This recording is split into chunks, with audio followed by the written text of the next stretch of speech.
Abra comigo a sua Bíblia no livro do profeta Isaías. E a exposição que será feita nesta noite é do capítulo 45, dos versículos de número 1 ao 7. No entanto, nós faremos a leitura a partir do versículo de número 21 do capítulo de número 44. Nós estamos dando continuidade à série de mensagens Graça Especial e Comum, e eu estarei falando nesta noite sobre a graça comum e o Estado. Isaías, capítulo de número 44, a partir do versículo de número 21. A história, ela não está ligada ao destino dado pelos homens. A história não é cíclica como pensavam os gregos, nem está sujeita a um determinismo cego como pregavam os estoicos. A história não é dirigida pelo acaso e ela não avança para o pessimismo. Deus está assentado sobre um alto e sublime trono e Ele tem as rédeas da história em suas mãos. O reverendo Hernandes Dias Lopes, em um dos seus livros, ele cita: os céus governam a terra. A história não está à deriva e nem nas mãos dos poderosos deste mundo. Deus é quem levanta reis e destrona reis. Ele é quem levanta impérios e os abate. O Deus Criador é o Deus da providência. Ele não só criou todas as coisas, mas as sustenta e governa. Ele não está distante da obra criada, como pregam os deístas, nem se confunde com a criação, como ensinam os panteístas. Deus é transcendente. Ele está fora, acima e além da criação. Ele governa soberanamente todas as coisas. Nenhuma folha cai sem sua permissão. Deus é também imanente. Ele age e intervém na obra criada. Ele é o Deus da providência que sustenta todas as coisas pela palavra do seu poder. Nós encontramos nesta passagem que nós lemos um exemplo interessante da graça comum. Quando Ciro, um rei pagão, ele é ungido por Deus com o seu espírito e é escolhido para ser e se tornar um líder mundial. O fato de Deus usar Ciro serve de exemplo de por que a graça comum muitas vezes é vista em uma cultura como a força limitadora, não salvadora no mundo. O Espírito, ao dar às pessoas, independente do que elas creem sobre Deus, uma medida de sabedoria, coragem, perspectiva e bondade, trabalha para limitar o poder e a influência do pecado no mundo e impedir que ele seja o pior lugar possível para se viver. Eu estou citando a justificativa da série Graça Comum que nós estamos ministrando durante esse tempo. A partir do capítulo 40 até o capítulo de número 66, o profeta Isaías ele estará falando sobre o julgamento babilônico. Especialmente a partir do capítulo 44 que nós lemos, ele está falando sobre duas situações importantes. A primeira, sobre os dois instrumentos de Deus para a restauração. E em segundo lugar, ele está falando sobre o plano de Deus para Ciro. Ciro, para que nós possamos compreender melhor o contexto da história, é o imperador persa. Ele é contemporâneo de Esdras, Neemias, Zorobabel, Ester e Mordecai. E ele é mencionado pelo seu próprio nome, algo espetacular dentro das Escrituras Sagradas. As profecias de Isaías ela têm um peso muito significativo dentro das Sagradas Escrituras, porque ele está predizendo o nascimento de Ciro de 150 a 200 anos antes do seu nascimento. Ele está falando a respeito de Ciro. Fala que existiria um homem chamado Ciro que conquistaria a Babilônia e libertaria os judeus. Isaías 44, 28 e 45, 1. Fala sobre o rio Eufrates que secaria, abrindo caminho para o exército de Ciro, quando nós lemos aqui em Isaías 44, 27, que diz: que digo às profundezas das águas, seca-te, e eu secarei os teus rios. O profeta está falando sobre quando Ciro entraria na Babilônia para resgatar tirar o povo de Israel.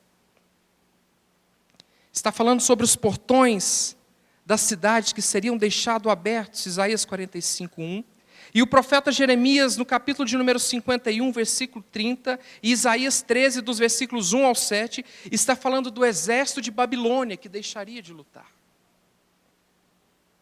E é uma citação interessante no livro Líderes do Mundo Antigo, sobre Ciro o Grande, que diz que quando Ciro decidiu conquistar a Babilônia, ela já era a mais destacada entre as cidades do Oriente.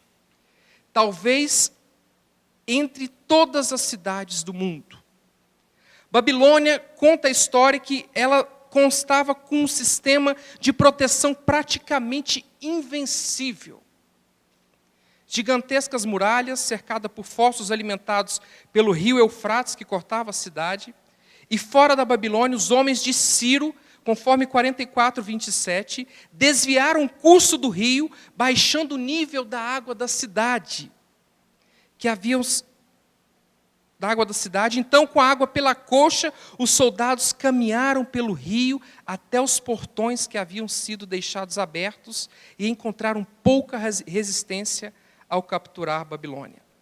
Segundo os historiadores gregos, os babilônios confiavam tanto nas defesas de sua cidade, que na noite do ataque, muitos estavam numa grande festa, incluindo o rei. E o mais interessante neste livro, que é histórico, é que a conquista de Ciro cumpre todas as profecias bíblicas. 150 a 200 anos antes do seu nascimento. E Ciro já havia sido mencionado outras vezes na palavra do Senhor.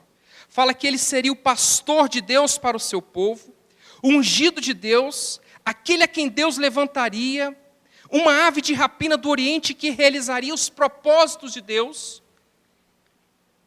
E fala que ele era o aliado, escolhido de Deus contra a Babilônia.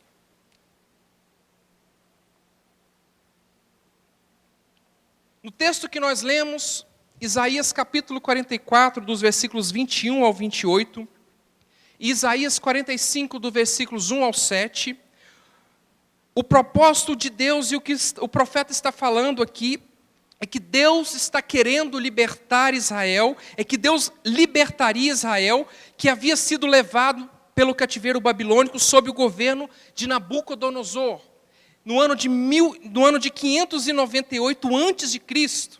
Assim, o período do cativeiro em Babilônia terminou no primeiro ano do reinado de Ciro II o Grande, após a conquista persa da cidade de Babilônia.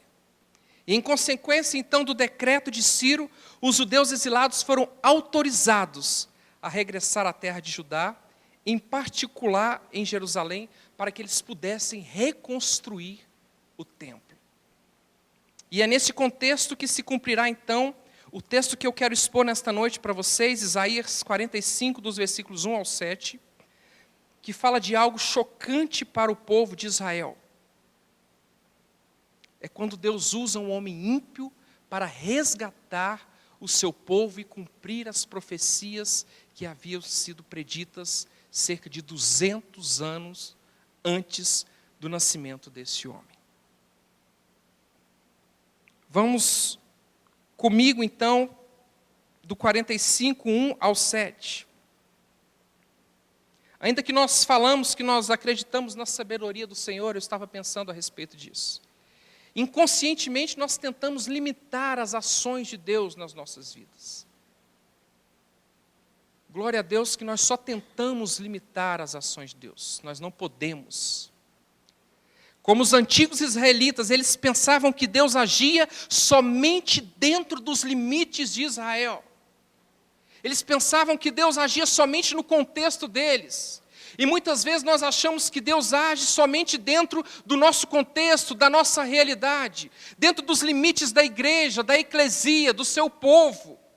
Mas é exatamente aqui que a nossa fé ela é verdadeiramente provada, porque nesse texto nós temos duas coisas. A soberania de Deus é manifestada por intermédio da graça comum, em que Deus usa um rei ímpio para cumprir todos os seus propósitos.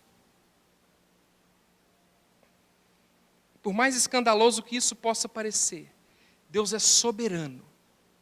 E é por sua graça e pela sua graça, Ele usa quem quer e como quer para cumprir os seus planos na vida do seu povo.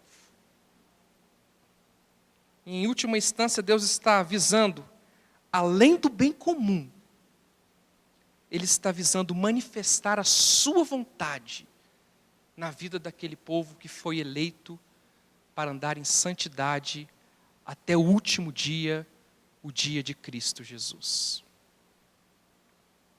Então, Isaías capítulo 45, a partir do versículo 1, a parte A do texto diz o seguinte: assim diz o Senhor a seu ungido a Ciro. Este é o único texto em toda a Sagrada Escritura que um rei ímpio é chamado de Messias, de ungido. Somente os reis de Israel, somente a descendência de Davi era chamada dessa forma. A palavra hebraica frequentemente traduzida como Messias aqui é usada para se referir a Ciro como ao seu ungido, ao ungido de Deus, ao escolhido de Deus. Esse é o único momento nas Escrituras que um rei estrangeiro é chamado de ungido do Senhor. Há um significado muito grande nisso aqui. Eu tentei contextualizar, eu tentei trazer você para dentro dessa história, para que você pudesse compreender o significado disso para o povo de Israel. Deus chama um rei persa, um rei que não acreditava nele, um rei que não fazia parte da descendência do seu povo, e chama esse rei de servo, do seu pastor, de seu ungido, para cumprir um plano e um propósito na vida do povo de Israel. O termo ungido ou Messias, normalmente nas Sagradas Escrituras, ele é reservado somente aos patriarcas, aos profetas, aos sacerdotes, aos reis, à nova comunidade, e em especial ao Messias que viria da linhagem de Davi. Mas aqui em Isaías 45, versículo de número 1, a palavra do Senhor está dizendo: assim diz o Senhor ao seu ungido Ciro. E ainda no verso 1 há uma promessa feita a Ciro, que também é sempre feita a Israel e aos seus ungidos. Ele está falando: olha, a quem tomo pela mão direita. Isso significa que o Senhor vai intermediar, o Senhor vai operar por intermédio deste rei ímpio, Ciro. Ele está falando: olha, assim diz o Senhor ao seu ungido, a Ciro, a quem tomo pela mão direita. Deus está falando que o Senhor vai operar por intermédio deste rei ímpio. E os que ouviram Isaías pregar devem ter ficado chocados ao ouvirem dizer que Ciro era um rei ungido de Deus, que seria tomado pela sua mão direita para abater, isto é, para governar sob a autoridade do Senhor, para abater as nações e para abater os reis. Imagine, nesse contexto, o povo de Israel, Judá, está preso no cativeiro babilônico. Eles estão presos. E Deus havia feito uma promessa lá em Jeremias, a partir do capítulo de número 25, Deus fala que eles ficariam cativos por 70 anos, mas após isso Deus estaria restaurando, resgatando o povo do cativeiro. E agora esse povo que está preso, sobre o domínio dos babilônicos de um outro povo, subjugados, Deus está falando: olha, eu estou escolhendo um homem que não está entre vós, que não é da descendência de vocês, que não crê em mim, chamando ele de ungido, e está falando: eu te tomo pela mão direita, para que você possa abater as nações ante a sua face. Deus está dizendo: eu vou operar por intermédio deste rei ímpio. E às vezes nós ficamos chocados também em determinados momentos. Porque nós limitamos ou tentamos limitar a ação de Deus nas nossas vidas. Como foi cantado aqui nesta noite, Deus é soberano. Ele age da forma como Ele quiser, da maneira como Ele quer, usando quem Ele quer, para que os seus planos sejam cumpridos na vida do seu povo, povo eleito, nação santa, sacerdócio real, povo escolhido e comprado pelo precioso sangue de Cristo Jesus, o nosso Senhor. Deus está trabalhando para que os planos dele se cumpram nas nossas vidas. E o restante do versículo, e todo o versículo de número 2, o restante do versículo de número 1, na parte C, e o versículo de número 2, ainda diz que é para bater as nações ante a sua face, e para descingir os lombos dos reis, e para abrir diante dele as portas, que não se fecharão. Ele está falando sobre as portas do Império Babilônico. Uma das maiores potências do mundo, se consideravam invencíveis, indestrutíveis. E o Senhor está falando para descingir os lombos dos reis e abrir diante dele as portas que não se fecharão. E o Senhor está falando, eu irei adiante de ti, endireitarei os caminhos tortuosos, quebrarei as portas de bronze e despedaçarei as trancas de ferro. Aqui está a descrição do poder com que Deus usaria Ciro. Ele está falando, eu irei adiante de ti, Ciro, com poder, a ponto de despedaçar as 111 portas de bronze das fortalezas da Babilônia, o império que dominava o mundo naquela época. A cidade rodeada pelo rio Eufrates, eles não conseguiam adentrar a cidade, existiam 111 portas de bronze, uma cidade praticamente indestrutível, e o povo de Deus preso ali naquele lugar. E a palavra está dizendo que Deus iria diante dele, endireitaria todos os caminhos tortuosos, quebraria as portas, despedaçaria as trancas de ferro. Conforme diz o Salmo 107, versículo 16, nada impediria Ciro, o servo do Senhor, nem as portas de bronze. A profecia foi literalmente cumprida quando Ciro encontrou abertas as portas que estavam ligadas aos forços de defesa da Babilônia. Conforme nós lemos lá em 44, 27, é por isso que eu pedi que nós fizéssemos a leitura anterior. Que digo a profundeza das águas, seca-te, e eu secarei os teus rios. Conquistando a Babilônia, obviamente Ciro se tornaria o homem mais poderoso do mundo. Por que Deus age dessa forma?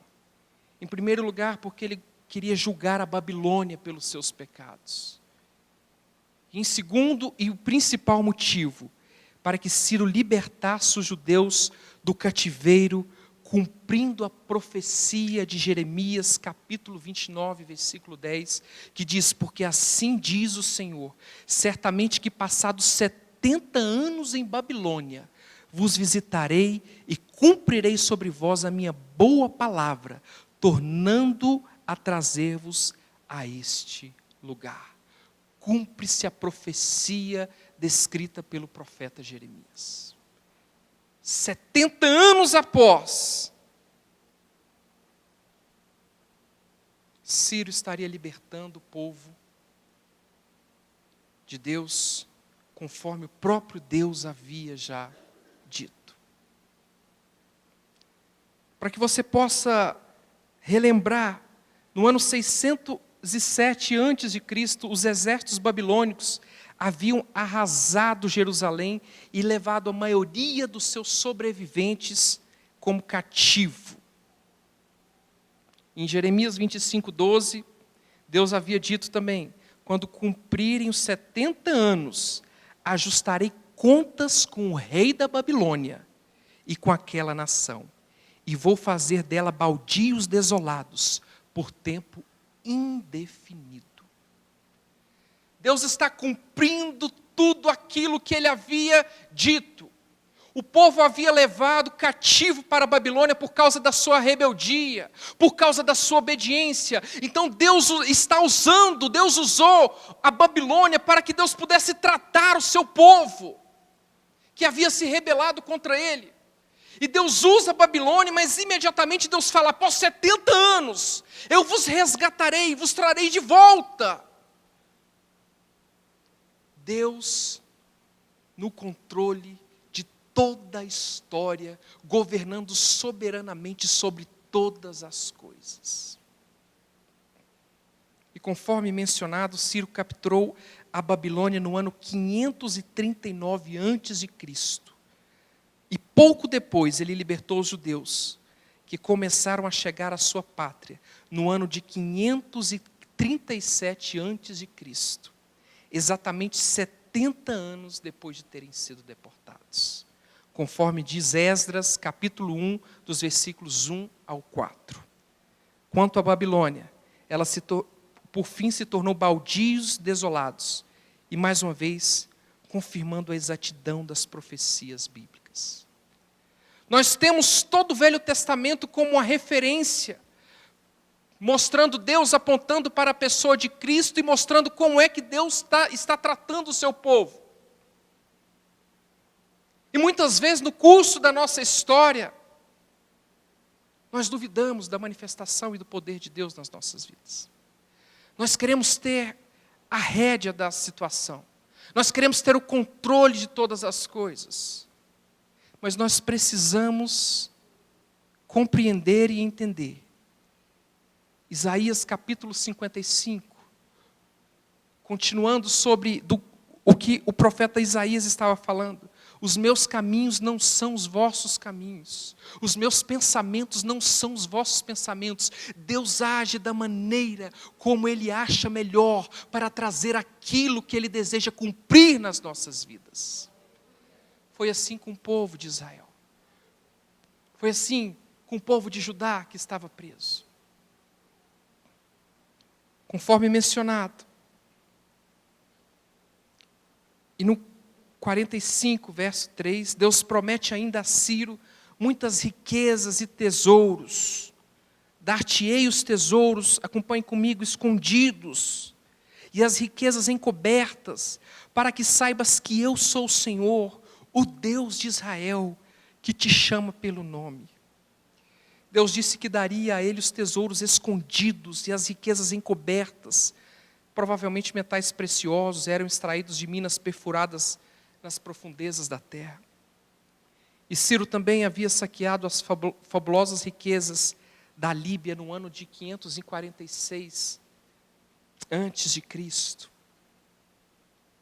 Isso nos lembra a palavra de Jesus no Sermão do Monte, capítulo de número 5, versículo 45.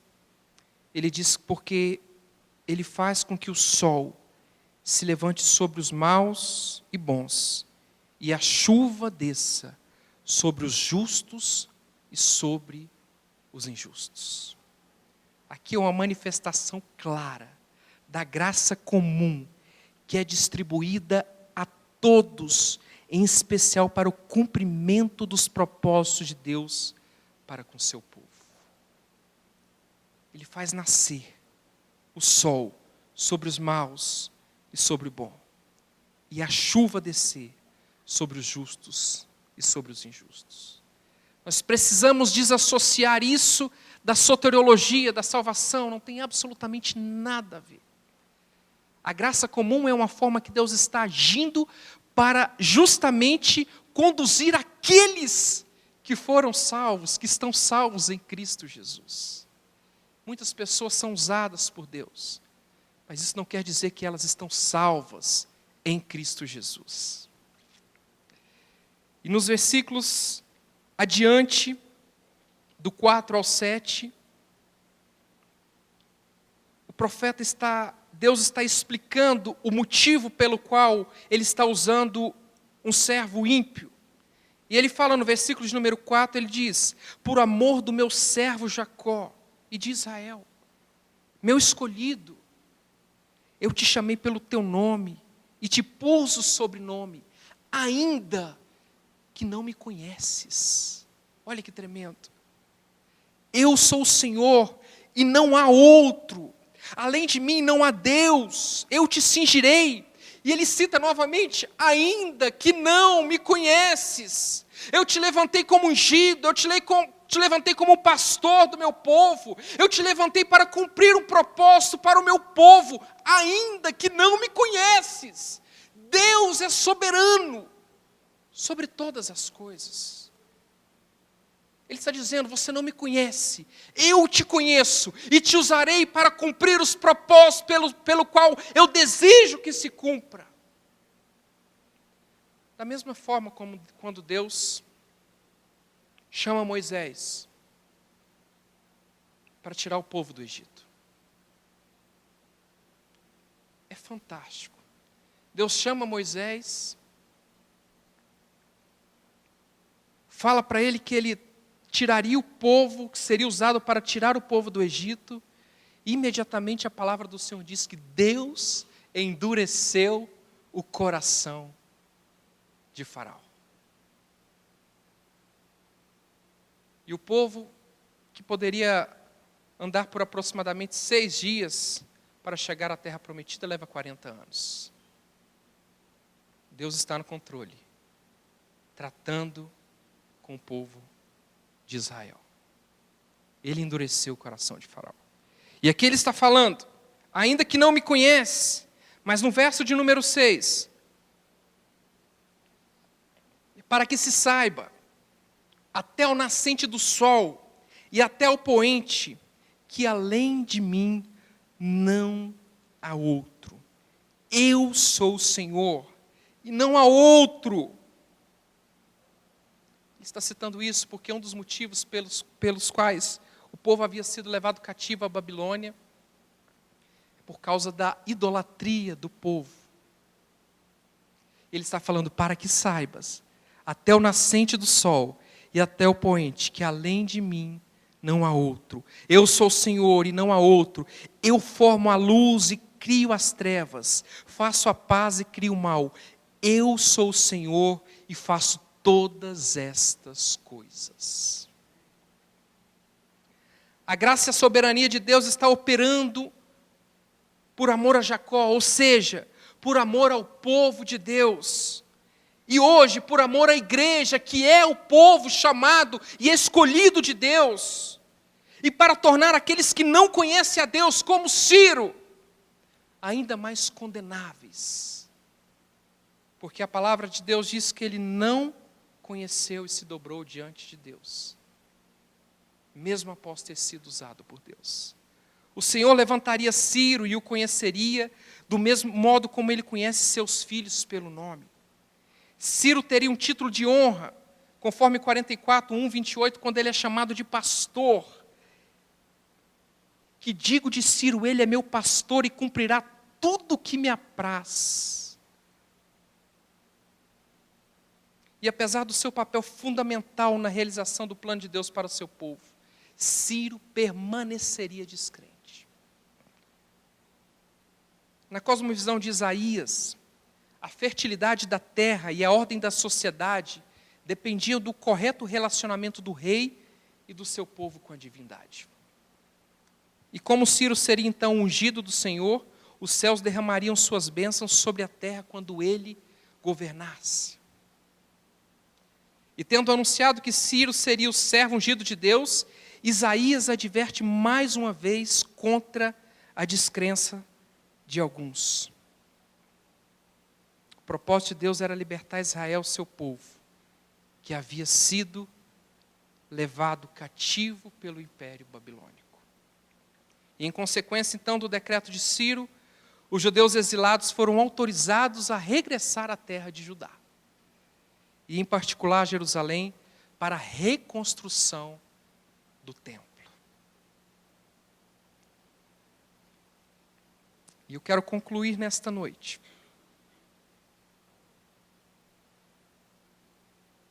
dizendo o seguinte: o Senhor opera usando ímpios, incluindo reis, de forma soberana, por sua graça comum, para cumprir os seus propósitos eternos. Os israelitas não tinham direito de discutir com Deus sobre a maneira como Ele redimiria o seu povo. E eu já citei Isaías capítulo 55. Se Deus quisesse usar Ciro e chamá-lo de ungido, então Israel deveria aceitar a sua vontade soberana. Deus usa autoridades, Deus usa governantes, Deus usa as autoridades constituídas sobre a terra como uma forma de derramar a sua graça comum em prol do povo de Deus, em prol do povo escolhido de Deus. Deus pode usar o povo, Deus pode usar as autoridades constituídas como forma de disciplinar o seu povo, mas também pode usar como forma de resgatar o seu povo dos propósitos pelos quais o Senhor deseja que se confirme. Deus está usando o seu chefe.